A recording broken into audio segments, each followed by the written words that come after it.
On May the 3rd, 2013, we landed in St. Petersburg to begin our Russian river cruise. And guess what? Russia is fascinating and delightful.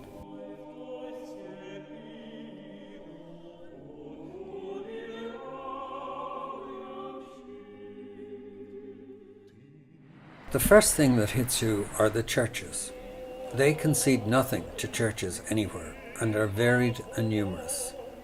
Many of the domes are lined with actual gold. And the Russians have done a magnificent job of restoring many priceless churches that were damaged either by the Bolsheviks, who suppressed the church, or by the Germans.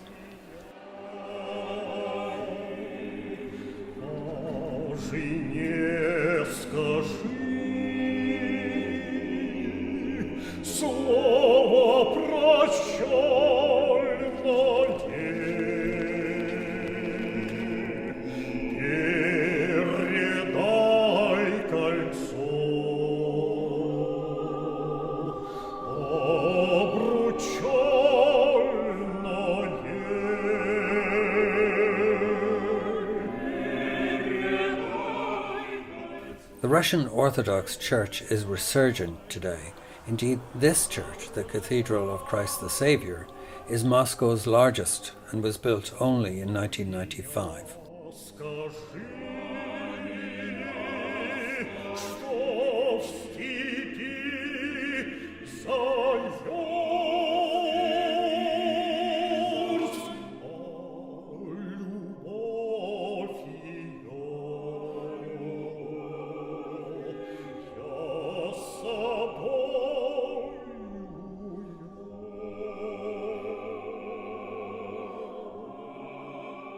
Our tour envisaged 4 days in St. Petersburg and 4 in Moscow, with the balance spent traversing 1,000 miles of the Neva, Tver and Volga rivers, as well as various canals and lakes.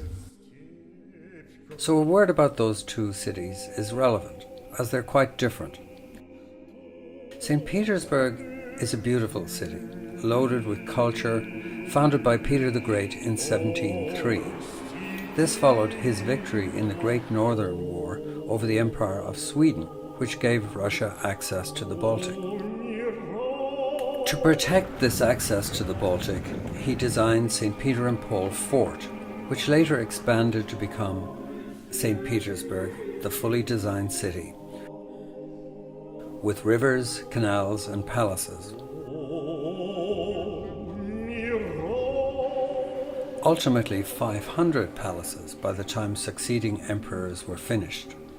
The city became the official Russian capital in 1712 and remained so, with a brief 4-year interruption, until in October 1917 a single blank shot fired from the cruiser Aurora triggered an attack on the Winter Palace, starting the Russian Revolution.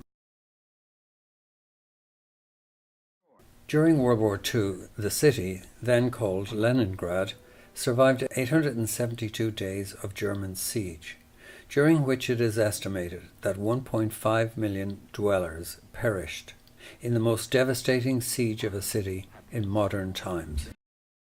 A September 1941 Hitler directive said, "St. Petersburg must be erased from the face of the earth." At the end of the siege, the population of the city was 700,000, down from a pre-war 3.5 million.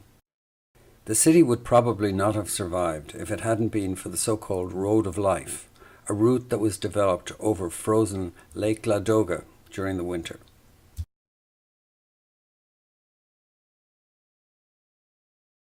Once you've fallen for St. Petersburg, it's hard to love Moscow with the same fervour. Of course it's got a storied history, including being at the centre of Russia's formation, through its resistance to the Mongol yoke and the expansion of the principalities controlled by the Grand Duchy of Moscow. Though it is a significant cultural city, still it has the feel of an administrative and business centre. It never enjoyed the largesse bestowed on St. Petersburg during the prime times of the Tsars, so consequently it has a more eclectic architecture. At 14 million people, it is Europe's largest city, and with that come the disadvantages of scale, including world-standard traffic jams. Moscow is a large modern city, and it has many, many charms. The problem is, it's not St. Petersburg.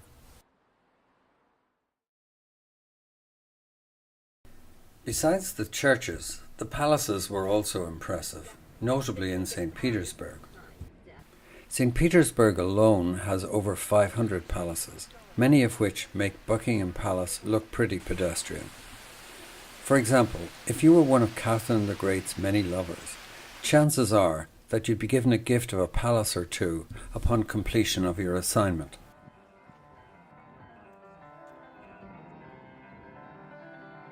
Just to show that money was no object, this palace, built by Catherine I in 1717, had been demolished and completely rebuilt 6 times within 70 years, and its design progressed from Rococo to Neo-Palladian to Greek Revival.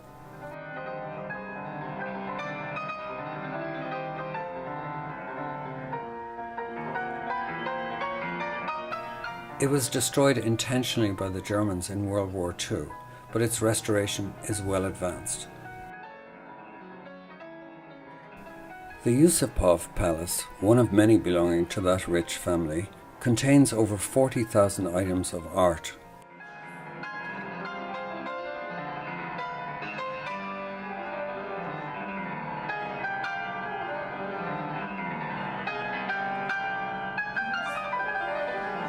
But is noted as the place where the last prince, Felix Yusupov, allegedly poisoned and shot Grigory Rasputin, the mystic who had much influence over the royal family. I say allegedly because there is evidence he may have been killed by the British Secret Service because of his wish to see Russia withdraw from the First World War. Of course, the Moscow Kremlin, which means fort, is no shabby palace itself.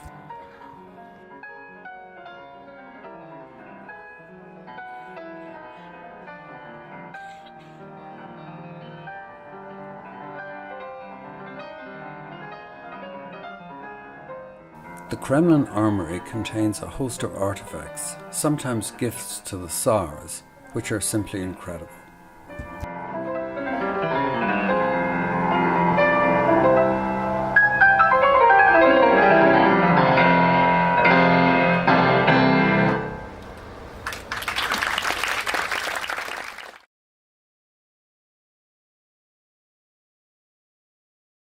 Music is deeply embedded in Russian culture, from folk songs to church music to great composers. We were constantly exposed to a host of different music. You've already heard some. Here's a further example.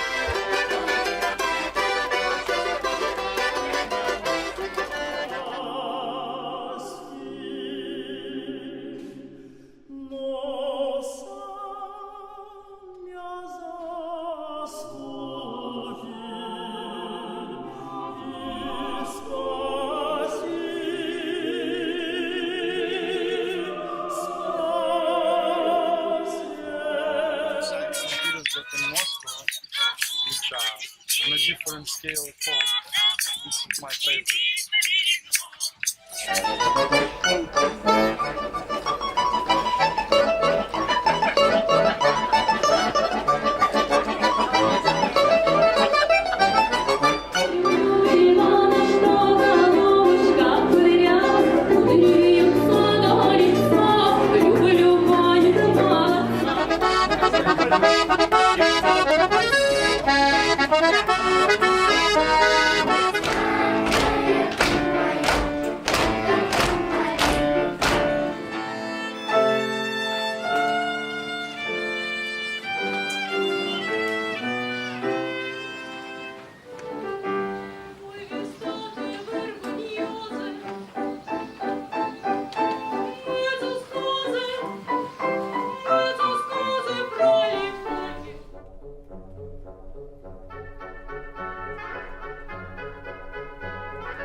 And so to art. The Tsars, as absolute rulers, had the means to be major art patrons. A testament to that is the Hermitage Museum in St. Petersburg, founded by Catherine the Great in 1762. Catherine, who had no great art appreciation herself, sent her envoys throughout Europe to collect fine art. Eventually 6 buildings, including primarily the Winter Palace, original home of the Tsars, were combined to form the museum. The museum has over 3 million items and the largest collection of paintings in the world. In our visit, we concentrated on European art.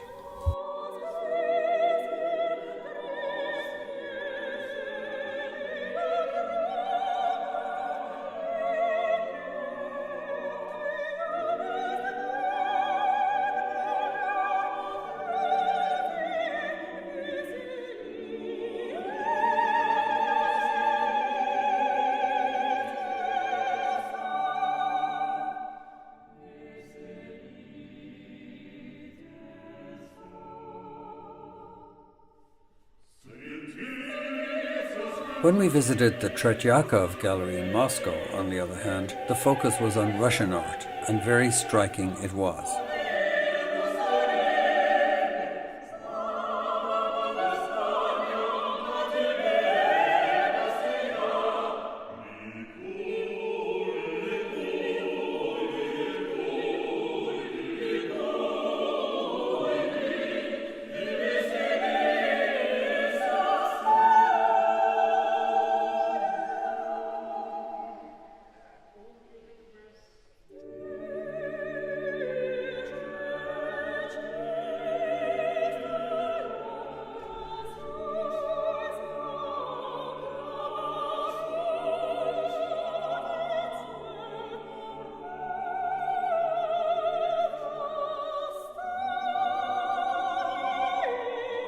While there, we got the opportunity to see several Andrei Rublev icons, including the only one that is completely authenticated as his, the Trinity.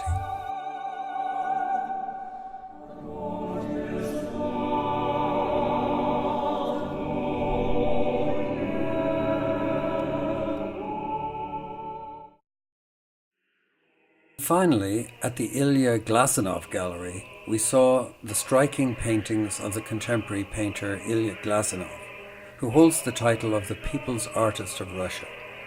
His paintings usually have historical or religious themes, but his commentary on the Russia of the 90s is devastating, reflecting a concern that Russians were being forced to sell their values for survival.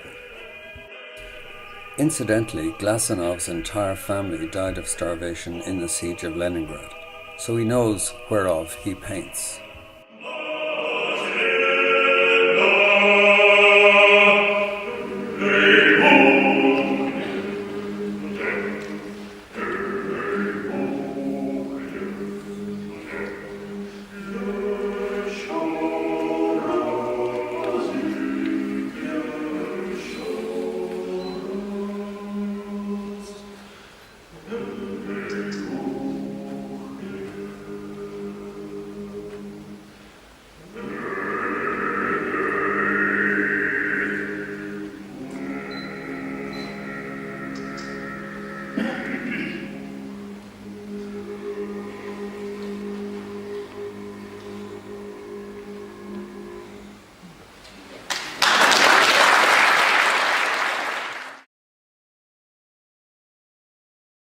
So, what to conclude? First, the cruise was great. The staff were great, the entertainment was great. Konstantin, our program director and great Russian mother, was awesome. You would see magic faces of waiters and waitresses.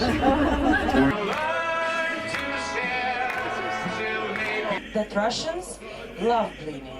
25 years I will get fed up with any man, but that or the making of the squealing sound.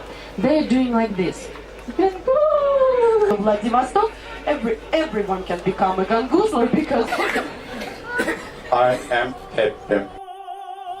They set out to correct some preconceptions about a grey, dull Russia, and they succeeded. Russians are very patriotic and justifiably proud of their culture and history. They're entitled to be, since it includes names like Tchaikovsky, Rachmaninoff, Tolstoy, and Pushkin. It's impossible for people like Americans, who've never been invaded, to conceive of the century that Russians have just endured. Not only revolution, but 50 million dead under Stalin between World War II and the Gulag. World War II was effectively won on the Russian front at huge cost in Russian blood. We tend to forget that as recently as 1993, Russians lived through an army coup. I had not appreciated the depth of the economic collapse that Russians endured in recent memory in the 90s. So, though they probably fully recognize encroachments on their young democracy and the corruption endemic in the country, I guess that above all else, Russians value stability and will put up with a lot not to retreat to the chaos of the 90s. And materially, they're doing much better than ever, as the affluence widely visible demonstrate. Bottom line, the richness of Russia was unexpected and was great.